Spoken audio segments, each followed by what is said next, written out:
Well, hello, man cavers, and what are we doing today? We're going to have a look at our scrap welder.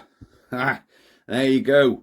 I just want to pop the cover off it, because I think I may have been living outside, and I want to pop the cover off before I go plugging this thing into the mains.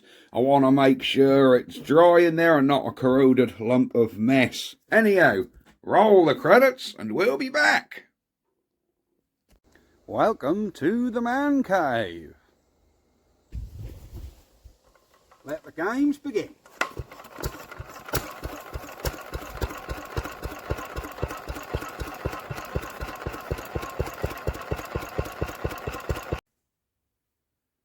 So, here is our auction by £3 welder, the SIP Weldmate. SIP are a half decent make, I'm pretty sure. But I have a feeling this may have lived outside perhaps. And like I said in the intro, I don't want to go plugging this thing in without first having the cover off. Just to check it's not a solid block of rust in there or full of water, whatever. So we're going to whip this cover off and have a look at what's going on.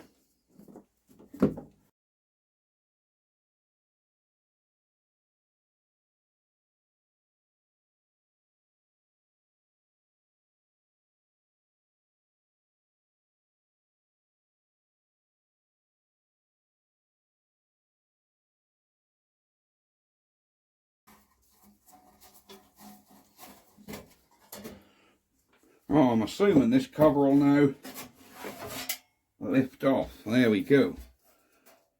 There's some debris in there. But, to be honest, well, there ain't a lot in there to see, is there? All we got is a massive induction coil. And I'm assuming this adjuster here moves this piece in and out, which gives you more or less ampage. So is that all there is inside an arc welder? It does look. This thing moves this in and out.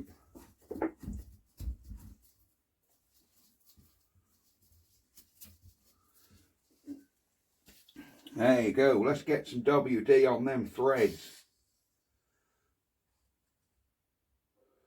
I don't want to get too much water about in here, but so I don't think this has lived out. I don't think this has got outside and got the wet in. That's pretty damn dry in here. So all the switch look good. There's some crap in there wasn't blowing out.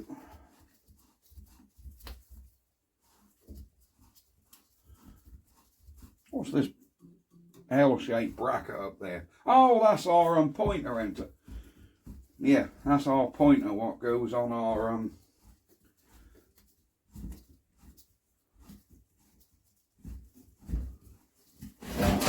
that's our pointer, what just goes and tells us what ampage we got.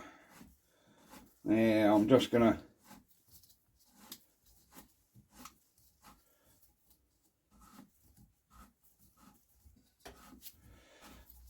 get all the, because a little bit of light rust on them threads.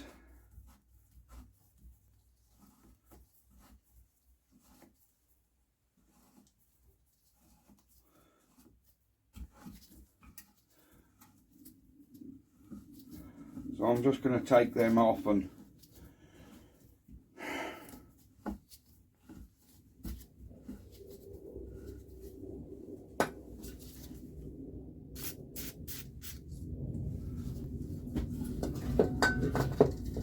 there we go.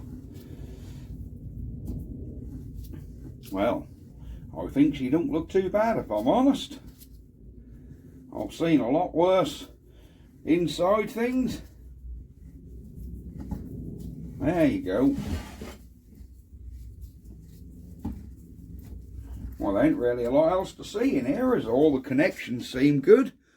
There's some cobwebs. And a great old spider I see in there, but I reckon if we just dust him out, give him a dust out, get rid of Mr. Spider, wherever he is.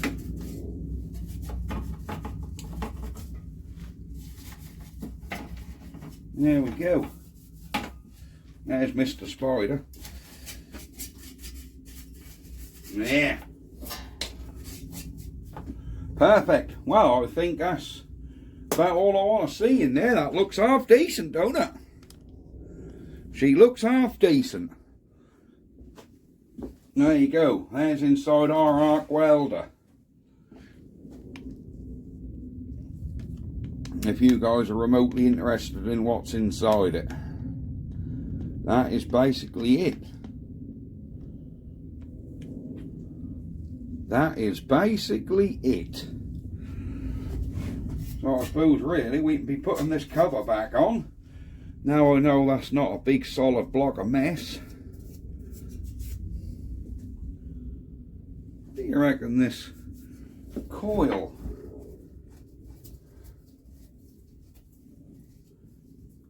I wonder if that coil will want a smidge of oil on that. Of course that like rubs in and out of this master coil.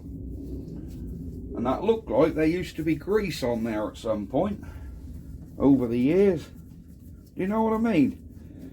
I wonder if I don't suppose that'll do any harm, will it? I don't suppose it'll do any harm.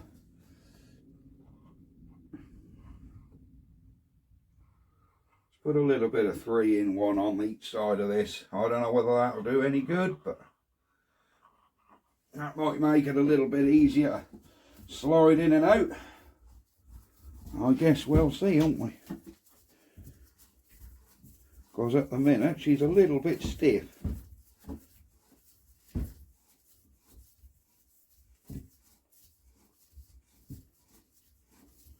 There you go, we'll see, won't we? We'll see. Oh, crikey, yeah, it's going a lot easier now.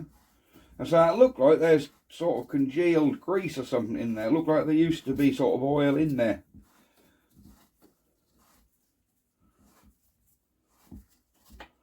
Oh, yeah. Let's put a little bit on this side as well.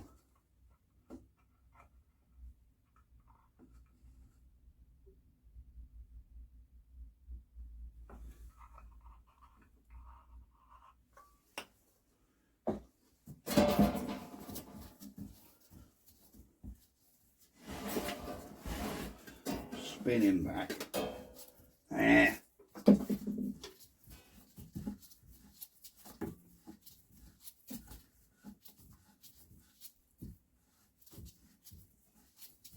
Yeah, I think this is pretty much how that's meant to be actually. That's getting nice and it's got a nice action now. Where it's feeling nice and smooth.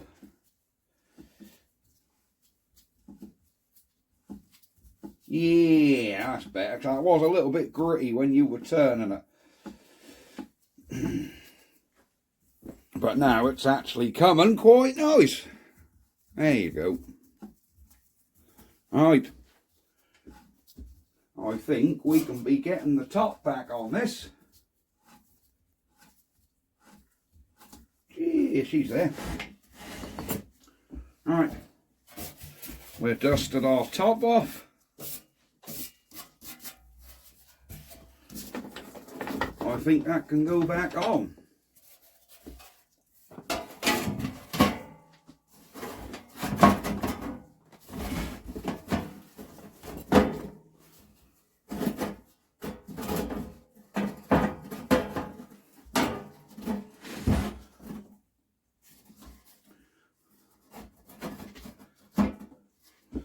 Right, just going to mess around lining these screws up now, aren't I?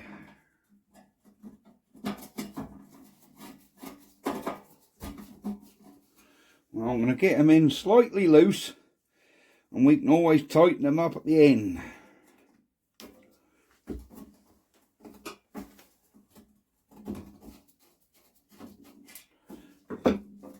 Alright, I might do this off camera because this could take a bit of messing around to get everything to line up.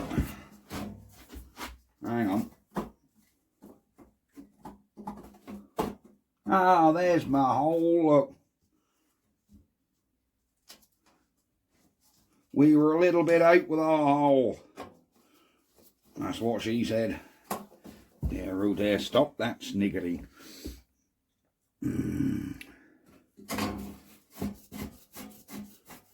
Oh yeah, we're all going in now. She's all lined back up. I aren't tightening these yet, as you can see. I've just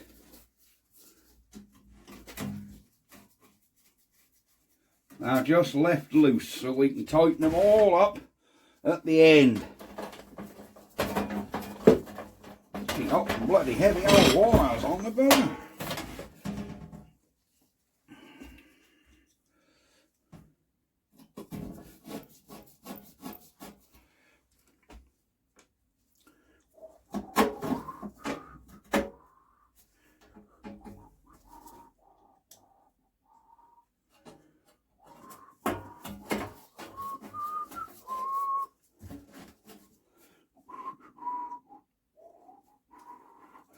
I'm whistling Christmas songs.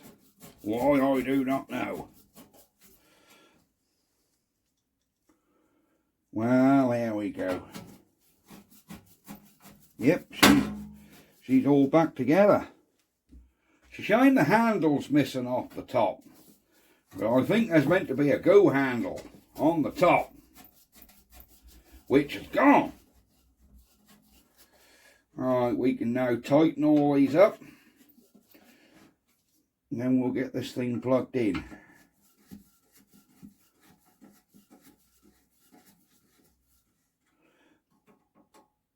But yeah, this welder cost me £3, guys. £3.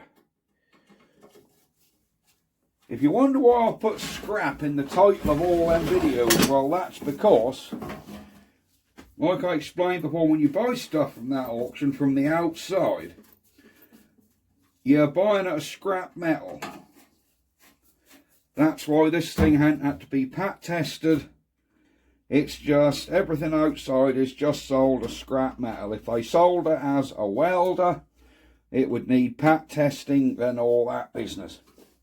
So to cover themselves, everything outside is scrap, whether it be electric or petrol, just so you don't go thinking, oh, that'll work, and then it don't work. And I mean, I'd never take it back, but I'm sure some auction virgins might treat it like a shop and think, well, if it don't work, I'll just take it back. Well, I don't work with an auction. When you buy something like this, if it's dead, you've wasted your £3. Nothing you can do about it. Right, there's our electrode.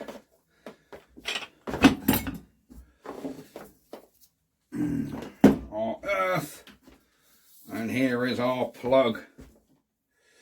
So, how about we get this thing plugged in here? Well, that's on at the power. Is it going to come on? Knock me sheet away. Oh yeah, she got a hum to it. Oh yeah. Oh yeah, she got a good hum to the old girl. Ah, I guess I'm going to have to find a bit of welding, a bit of steel and a rod, and I can have a go at a bit of welding, can't I?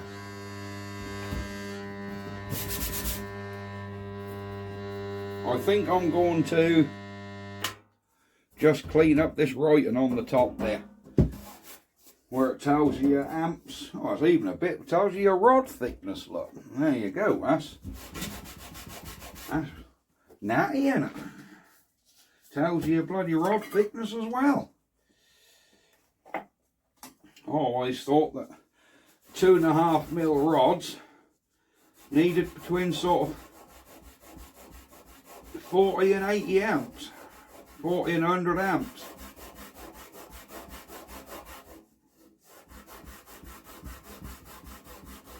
Oh yeah, she's coming right back around. Yeah. You can't beat this brass wadding. Effing brilliant stuff. I'll just bring her back around a little. There we go. So we can actually see what's on the top there now. There, we can just about read that, look. There. Better, innit? Ah, so 1.6 mil rods we have to come down here, look. 2 mil rods there, 2.5 mil rods up there. At the minute we're about 70 amps. Yeah. Anyhow, I wonder if I've got a bit of scrap metal around here. I wonder if I've got a little bit of scrap metal. I might have, I might not. I don't know. I shall have to have a dig about. I shall have to have a dig about and see what's going on. But yeah, anyhow, that's going to be it. I don't know where, I haven't got any welding rods, so no, we can't test this thing today, but she works. Or appears to work. She do a nice humming noise. And there you go. I shall have to find some, pretty sure I've got some rods somewhere, if not I'll get some. And I'll have to find a couple of bits of scrap metal and then we can have a little weld of this. But that will be another time. Very quick video, just want to show you over the Weldmate SIP. There. And there's our little Honda from yesterday. There. Don't that run and work an absolute treat. Smashing little thing. There we go. Anyhow, that's it. I'm going, and I'll see you next time. Bye-bye for now, guys. Ha-ha!